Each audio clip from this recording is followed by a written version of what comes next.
All right, let's dive straight in. You sent us the Friday review breakdown, the MotoGP practice sessions. Yeah, got it right here. And the mission basically is to get the real story behind those lap times, right? Exactly. What's really going on? We're going to unpack the surprises, the battles, what Friday actually tells us. Using just the Friday review insights. No outside info, stick to the source. Stick to the source. Think of it as the essential briefing for the weekend. Okay, so what are we looking at?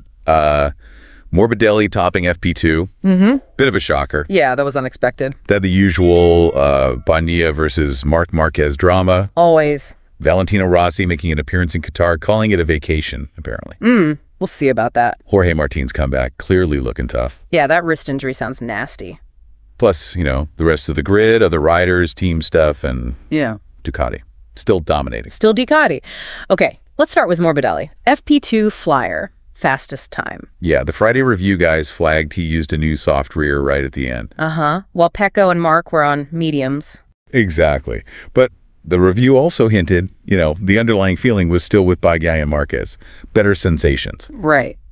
So, what's your take?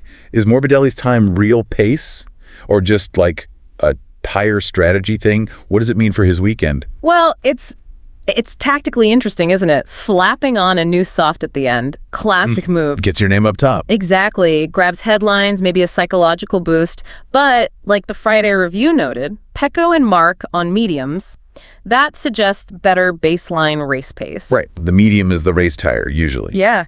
A soft gives you amazing grip for, 1, maybe 2 laps? Perfect for a quick time, but it drops off fast. So not sustainable over a whole Grand Prix. Probably not. So Morbidelli's time boosts confidence, maybe puts a little pressure on, but doesn't guarantee race speed. It suggests he might, be a really good qualifying spot. Because his actual consistent pace might not be quite there with the top guys on the medium. That could be it. Use the soft for grid position, then try and hang on. Makes sense. Okay, let's talk Bagnaia and Marquez.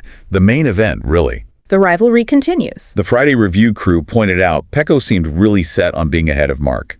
Even by just, 0.022 seconds? Tiny margins. But it matters to them. They also said Bagnaia looked more consistently quick this Friday compared to maybe past weekends. Found his rhythm earlier. That's a good sign for him, less chasing the setup. But then Marquez, instantly fast in FP1.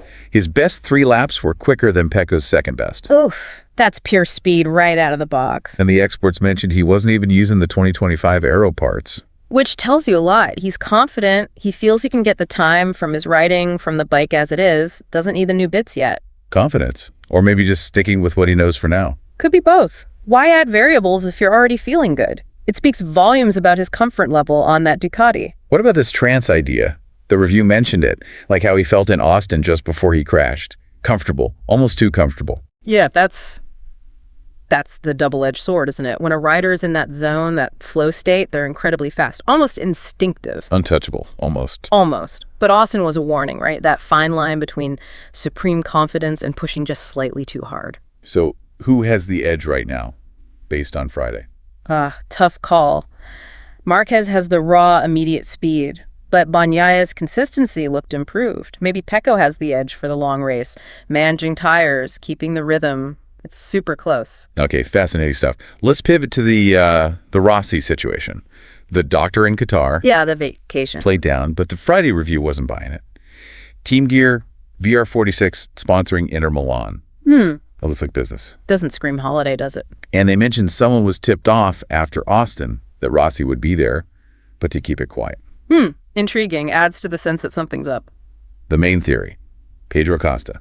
Rossi wants to talk to him about joining VR46 in 2026. Possibly trying to lure him away from KTM early? That seems to be the speculation. Rossi's publicly praised Acosta a lot. He has. Huge admiration there. So what do you reckon? How likely is this move? What are the implications?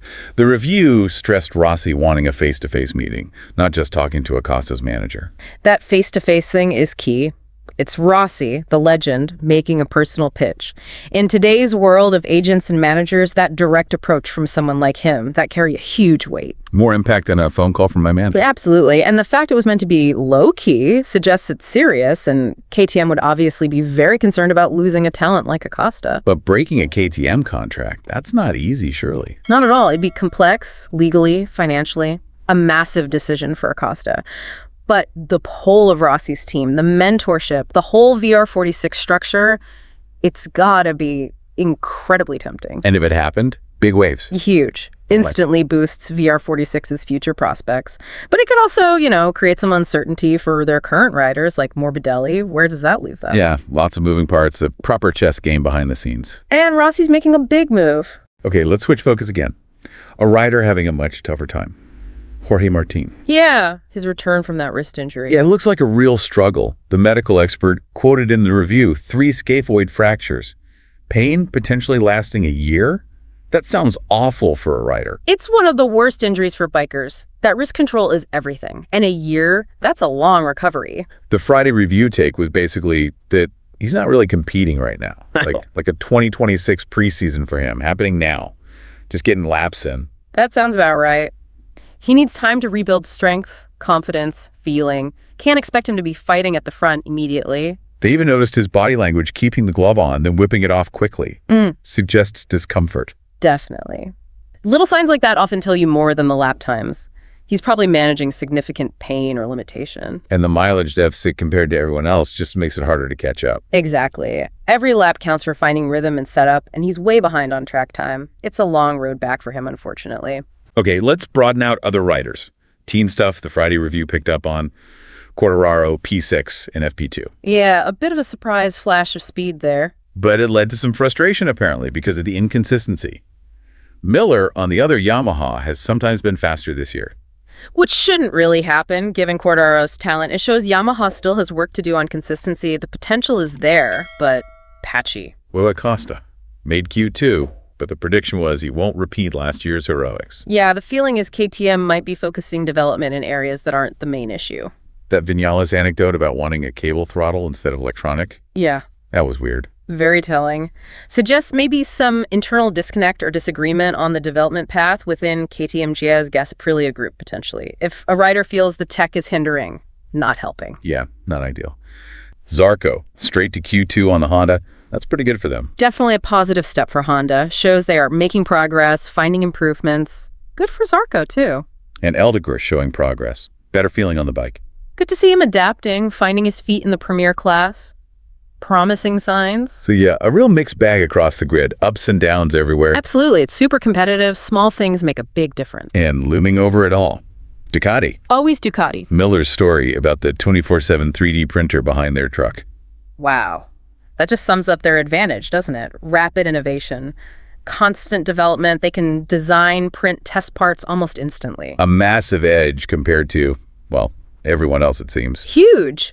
And it shows in their results, not just MotoGP, but motocross too, apparently. Though in superbikes, there's talk of restricting Bautista and Balega. Which just proves how dominant their package is there as well. When rulemakers start talking restrictions, you know you're doing something right. Or maybe too right for the competition. 20 consecutive race wins in MotoGP. That number is just staggering. It really underlines their current era of strength. The challenge for Yamaha, KTM, Aprilia, Honda is immense. How do you catch up and match that relentless development speed? It requires huge investment, smart strategy, maybe even some luck. A lot of everything. Breaking that streak is going to take something special. Okay, finally, let's look ahead based on the Friday review chatter.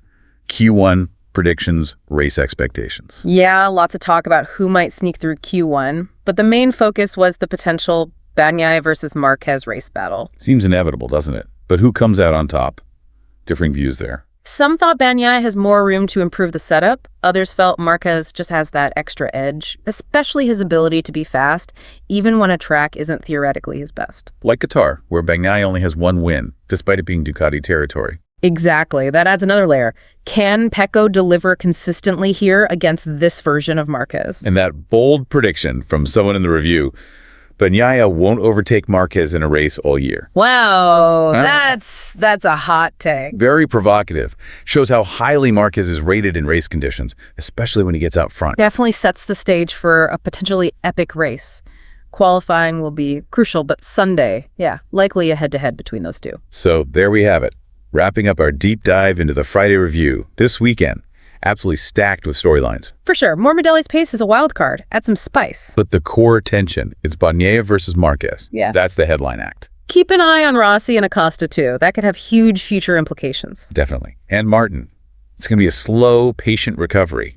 Needs time. And Ducati.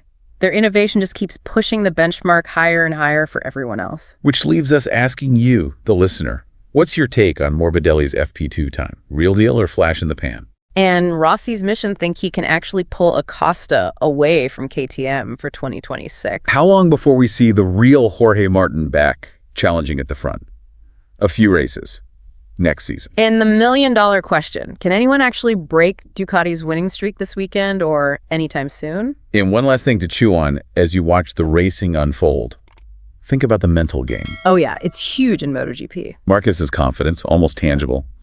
Bagnaia's determination to prove he's still the number one. Martin's sheer grit dealing with that injury. It's not just about lap times. Watch the body language, the strategy calls, the pressure moments. That's where the race is often won or lost. Hopefully this dive into the Friday action gives you a richer perspective for the rest of the Qatar Grand Prix. Enjoy the racing,